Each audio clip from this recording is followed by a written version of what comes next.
Libro Profetas y Reyes, capítulo 3. El orgullo de la prosperidad. Mientras Salomón exaltó la ley del cielo, Dios estuvo con él y le dio sabiduría para gobernar a Israel con imparcialidad y misericordia. Al principio, aun cuando obtenía riquezas y honores mundanales, permaneció humilde y grande fue el alcance de su influencia. Y Salomón señoreaba sobre todos los reinos, desde el río Éufrates de la tierra de los filisteos hasta el término de Egipto. Tuvo paz por todos lados en derredor suyo. Y Judá e Israel vivían seguros, cada uno debajo de su parra y debajo de su higuera, todos los días de Salomón. Pero después de un amanecer muy promisorio, su vida quedó oscurecida por la apostasía.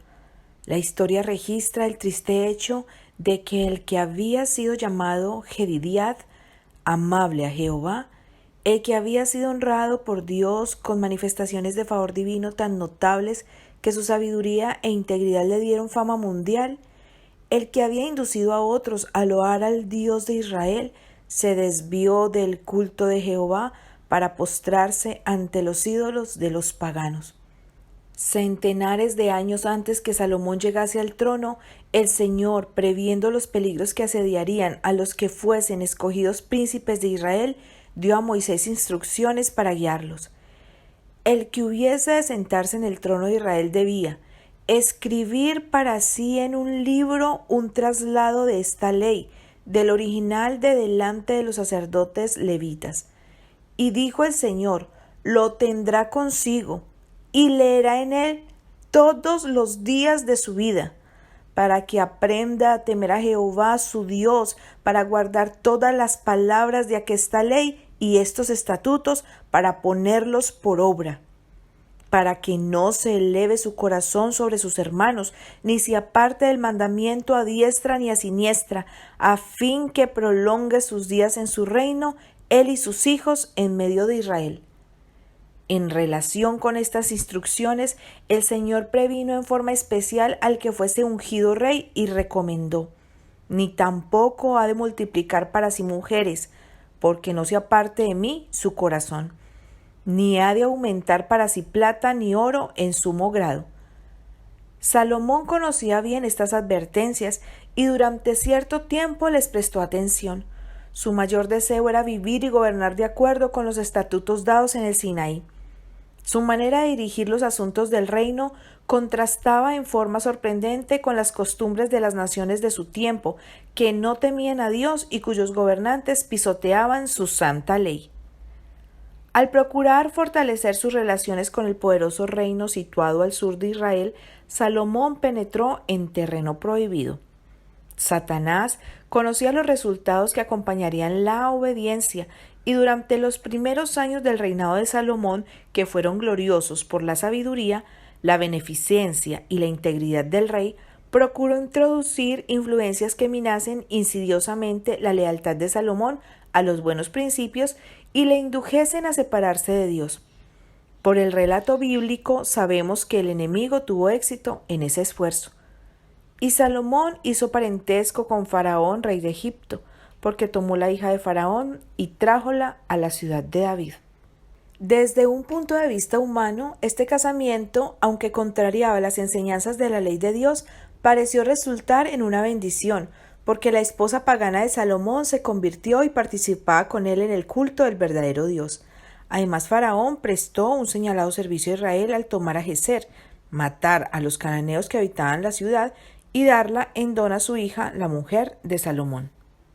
Salomón reedificó esa ciudad y con ello fortaleció aparentemente su reino a lo largo de la costa del Mediterráneo, pero al formar alianza con una nación pagana y al sellar esa alianza por su casamiento con una princesa idólatra, Salomón despreció temerariamente la sabia provisión hecha por Dios para conservar la pureza de su pueblo. La esperanza de que su esposa egipcia se convirtiese era una excusa muy débil para pecar.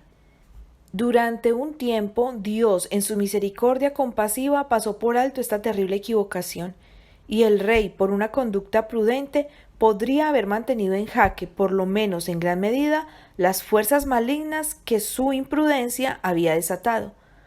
Pero Salomón había comenzado a perder de vista la fuente de su poder y gloria. A medida que sus inclinaciones cobraban ascendiente sobre la razón, aumentaba su confianza propia y procuraba cumplir a su manera el propósito del Señor. Razonaba que las alianzas políticas y comerciales con las naciones circundantes comunicarían a esas naciones un conocimiento del verdadero Dios, y contrajo alianzas profanas con una nación tras otra. Con frecuencia estas alianzas quedaban selladas por casamientos con princesas paganas.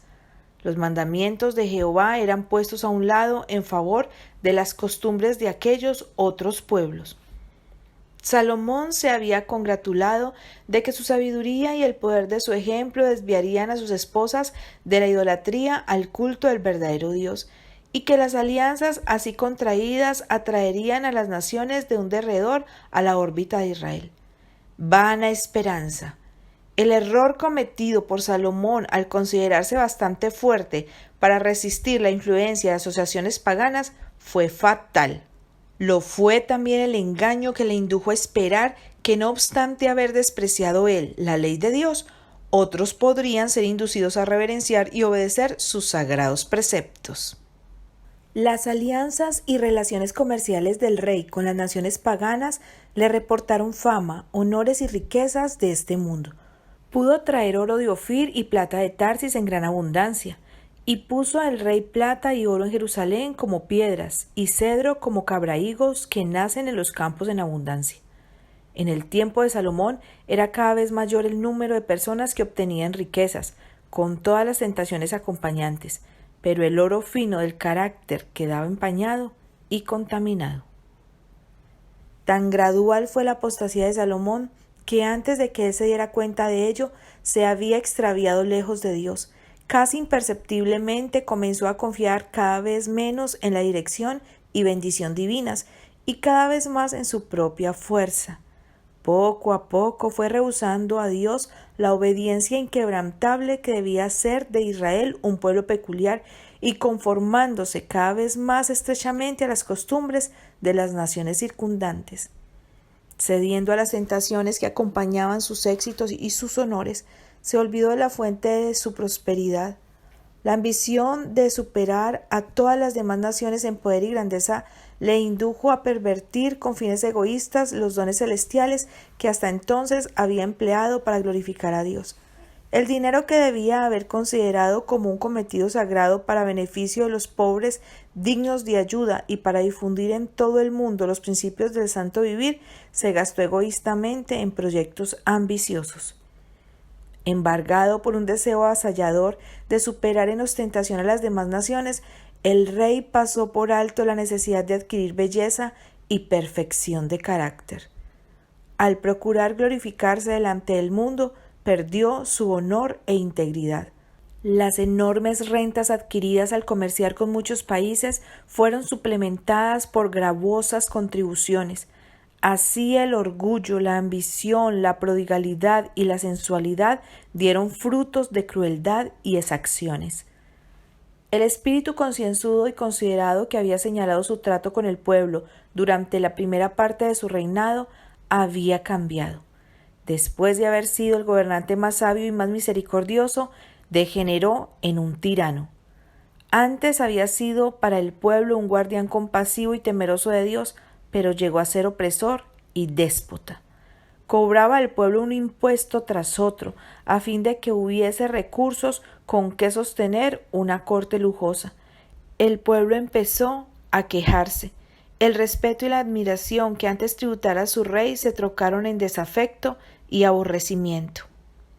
A fin de crear una salvaguardia contra la tendencia a confiar en el brazo de la carne, el Señor había advertido a los que hubieran de gobernar a Israel que no debían multiplicar el número de los caballos que poseyeran. Sin embargo, en completo desprecio de esta orden, sacaban caballos de Egipto. Sacaban también caballos para Salomón de Egipto y de todas las provincias, y juntó Salomón carros y gente de a caballo, y tenía 1,400 carros y 12,000 jinetes, los cuales puso en las ciudades de los carros y con el rey en Jerusalén. Cada vez más el rey llegó a considerar los lujos, la sensualidad y el favor del mundo como indicios de grandeza. Hizo traer mujeres hermosas y atractivas de Egipto, Fenicia, Edom, Moab y muchos otros lugares.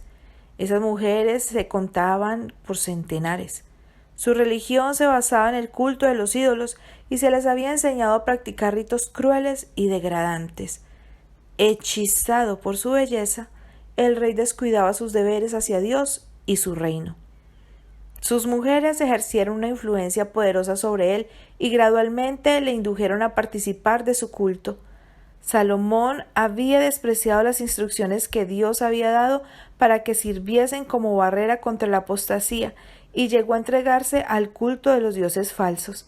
Y ya que Salomón era viejo, sus mujeres inclinaron su corazón tras dioses ajenos, y su corazón no era perfecto con Jehová su Dios, como el corazón de su padre David, porque Salomón siguió a Astarot, diosa de los sidonios, y a Milcón, abominación de los amonitas. En la eminencia meridional del monte de las Olivas, frente al monte Moria, donde estaba el hermoso templo de Jehová, Salomón erigió una imponente acumulación de edificios destinados a servir como centro de idolatría. A fin de agradar a sus esposas, colocó enormes ídolos, abominables imágenes de madera y piedra entre los huertos de mirtos y olivos. Allí, delante de los altares de las divinidades paganas, Chemos, abominación de Moab, y Moloc, abominación de los hijos de Amón, se practicaban los ritos más degradantes del paganismo. La conducta de Salomón atrajo su inevitable castigo. Al separarse de Dios para relacionarse con los idólatras, se acarreó la ruina. Al ser infiel a Dios, perdió el dominio propio, desapareció su eficiencia moral, sus sensibilidades delicadas se embotaron, su conciencia se cauterizó. El que durante la primera parte de su reinado había manifestado tanta sabiduría y simpatía al devolver un niño desamparado a su madre infortunada, degeneró al punto de consentir en que se erigiese un ídolo al cual se sacrificaban niños vivos. El que en su juventud había sido dotado de discreción y entendimiento, el que en pleno vigor de su edad adulta se había sentido inspirado para escribir «Hay camino que al hombre parece derecho, empero su fin son caminos de muerte», se apartó tanto de la pureza en años ulteriores que toleraba los ritos licenciosos y repugnantes relacionados con el culto de Chemos y Astarot o Astarte. El que en ocasión de la dedicación del templo había dicho a su pueblo, «Sea pues perfecto vuestro corazón para con Jehová nuestro Dios», transgredió él mismo y negó sus propias palabras en su corazón y en su vida. Consideró erróneamente la libertad como licencia. Procuró, pero ¿a qué costo?, unir la luz con las tinieblas, el bien con el mal, la pureza con la impureza, Cristo con Belial. Después de haber sido uno de los mayores reyes que hayan empuñado un cetro, Salomón se transformó en licencioso, instrumento y esclavo de otros. Su carácter, una vez noble y viril, se trocó en enervado y afeminado. Su fe en el Dios viviente quedó suplantada por dudas ateas. La incredulidad destruía su felicidad, debilitaba sus principios y degradaba su vida. La justicia y magnanimidad de la primera parte de su reinado se transformaron en despotismo y tiranía. Pobre y frágil naturaleza humana, poco puede hacer Dios en favor de los hombres que pierden el sentido de cuánto dependen de Él. Durante aquellos años de apostasía progresó de continuo la decadencia espiritual de Israel. ¿Cómo podría haber sido de otra manera cuando su rey había unido sus intereses con los agentes satánicos? Mediante estos agentes, el enemigo obraba para confundir a los israelitas acerca del culto verdadero y del falso, y ellos resultaron una presa fácil. El comercio con las demás naciones los ponía en relación estrecha con aquellos que no amaban a Dios y disminuyó enormemente el amor que ellos mismos le profesaban. Se amortiguó su agudo sentido del carácter elevado y santo de Dios, rehusando seguir en la senda de la obediencia, transfirieron su reconocimiento al enemigo de la justicia. Vino a ser práctica común el casamiento entre idólatras e israelitas, y estos perdieron pronto su aborrecimiento por el culto de los ídolos. Se toleraba la poligamia. Las madres idólatras enseñaban a sus hijos a observar los ritos paganos. En algunas vidas, una idolatría de la peor índole reemplazó el servicio religioso puro instituido por Dios. Los cristianos deben mantenerse distintos y separados del mundo, de su espíritu y de su influencia. Dios tiene pleno poder para guardarnos en el mundo, pero no debemos formar parte de él. El amor de Dios no es incierto ni fluctuante. Él vela siempre sobre sus hijos con un cuidado inconmensurable, pero requiere una fidelidad indivisa. Ninguno puede servir a dos señores, porque o aborrecerá al uno y amará al otro, o se allegará al uno y menospreciará al otro.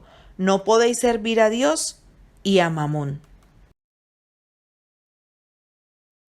Salomón había sido dotado de sabiduría admirable, pero el mundo le atrajo y le desvió de Dios. Los hombres de hoy no son más fuertes que él, propenden tanto como él a ceder a las influencias que ocasionaron su caída. Así como Dios advirtió a Salomón el peligro que corría, hoy amonesta a sus hijos para que no pongan sus almas en peligro por la afinidad con el mundo. Les ruega, por lo cual salid de en medio de ellos y apartaos, no toquéis lo inmundo, y yo os recibiré y seré a vosotros padre, y vosotros me seréis a mí hijos e hijas, dice el Señor Todopoderoso. El peligro acecha en medio de la prosperidad.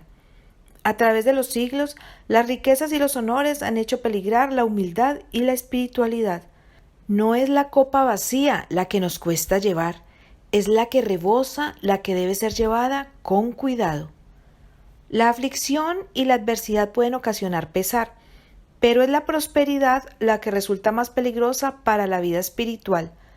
A menos que el súbdito humano esté constantemente sometido a la voluntad de Dios, a menos que esté santificado por la verdad, la prosperidad despertará la inclinación natural a la presunción. En el valle de la humillación, donde los hombres dependen de que Dios les enseñe y guíe cada uno de sus pasos, están comparativamente seguros. Pero los hombres que están, por así decirlo, en un alto pináculo, y quienes a causa de su posición son considerados como poseedores de gran sabiduría, estos son los que arrostran el peligro mayor. A menos que tales hombres confíen en Dios, caerán. Cuando quiera que se entreguen al orgullo y la ambición, su vida se mancilla, porque el orgulloso, no sintiendo necesidad alguna, cierra su corazón a las bendiciones infinitas del cielo. El que procura glorificarse a sí mismo se encontrará destituido de la gracia de Dios, mediante cuya eficiencia se adquieren las riquezas más reales y los goces más satisfactorios. Pero el que lo da todo y lo hace todo para Cristo conocerá el cumplimiento de la promesa. La bendición de Jehová es la que enriquece y no añade tristeza con ella. Con el toque suave de la gracia, el Salvador destierra del alma la inquietud y ambición profanas y trueca la enemistad en amor y la incredulidad en confianza. Cuando habla al alma diciendo, sígueme, queda roto el hechizo del mundo. Al sonido de su voz, el espíritu de codicia y ambición huye del corazón y los hombres emancipados se levantan para seguirle.